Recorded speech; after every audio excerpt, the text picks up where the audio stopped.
Bonjour à tous, je m'appelle Alice Fourré, je suis psychologue clinicienne et neuropsychologue. Aujourd'hui, nous allons faire ensemble toute la lumière sur le concept de haut potentiel.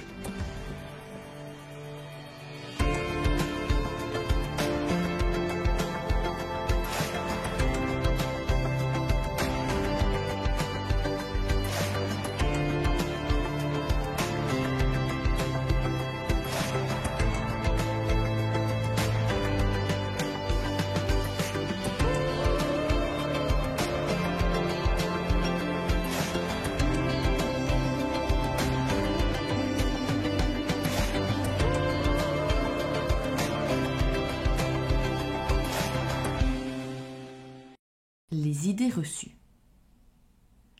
La surdouance est un sujet qui fascine nombre de personnes depuis la nuit des temps.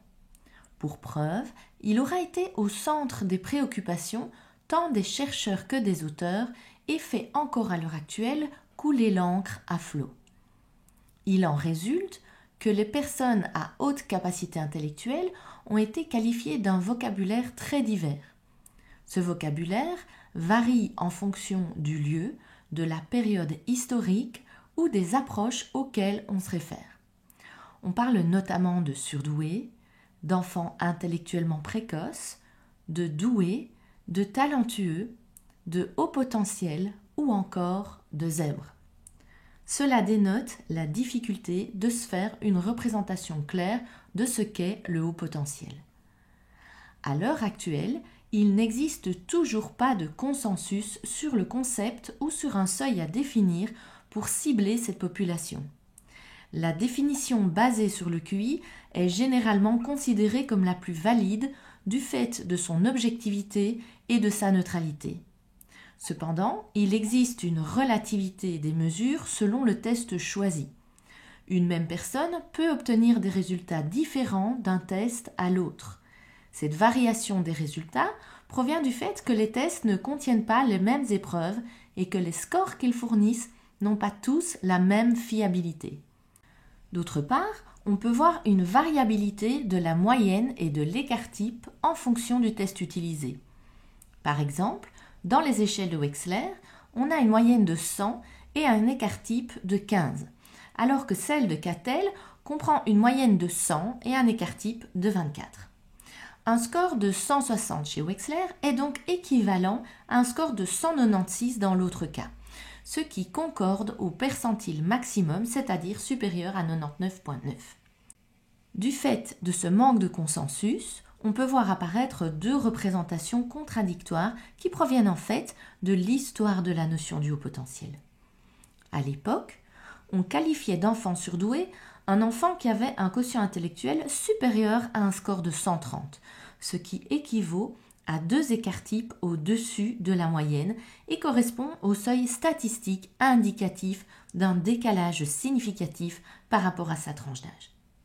Cette définition associait la surdouance à une réussite scolaire et un avenir professionnel brillant, ce qui, pensait-on, devait nécessairement avoir pour conséquence une sensation de réussite globale dans la vie.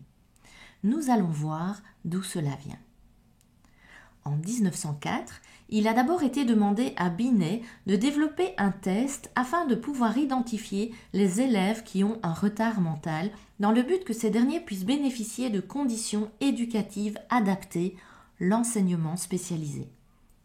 Binet crée alors le premier test d'intelligence, le test de Binet-Simon. Un des critères de validité de son échelle est l'observation d'une relation entre le degré de réussite des épreuves et les performances scolaires. Ensuite, Terman est le premier à s'intéresser aux personnes de l'autre côté de la courbe. Il réalise les études longitudinales les plus importantes ayant jamais été réalisées sur la thématique. Ce sont les célèbres Genetic Studies of Genius. De 1921 à 1959, Terman a isolé une population cible constituée d'enfants à haut QI qu'il a appelée ses termites, et il a suivi leur évolution jusque l'âge adulte. Il ressort de ces études que les termites sont plus gais et plus sociables que la moyenne. En outre, plus le QI est élevé, mieux ils réussissent à l'école, ce qui est logique, puisque nous venons de voir que c'était un des critères de validité des tests lors de sa construction. Et donc mieux ils réussissent à l'école, plus ils atteignent un niveau de diplôme élevé, plus ils obtiennent des revenus élevés, plus leur employeur est satisfait, mais aussi meilleure est leur santé, le système de santé étant privé aux États-Unis. Et donc plus leur espérance de vie est longue. Cela amène l'idée d'une meilleure qualité de vie. On voit donc apparaître la première idée reçue. La surdouance est associée à une réussite globale dans la vie, à un avenir brillant. Cependant, on peut exclure un biais. Les termites sachant ce pourquoi ils avaient été sélectionnés, cela peut avoir influencé leur parcours. Par la suite, des idées reçues inverses se sont développées, décrivant le haut potentiel comme un fléau, un handicap dû à un fonctionnement cérébral qualitativement différent, à des traits de personnalité spécifiques tels que l'arborescence de la pensée ou l'hypersensibilité, qui sont considérés comme des difficultés psychologiques. On peut voir apparaître l'idée reçue inverse, le haut potentiel devient synonyme de souffrance et d'échec global dans la vie.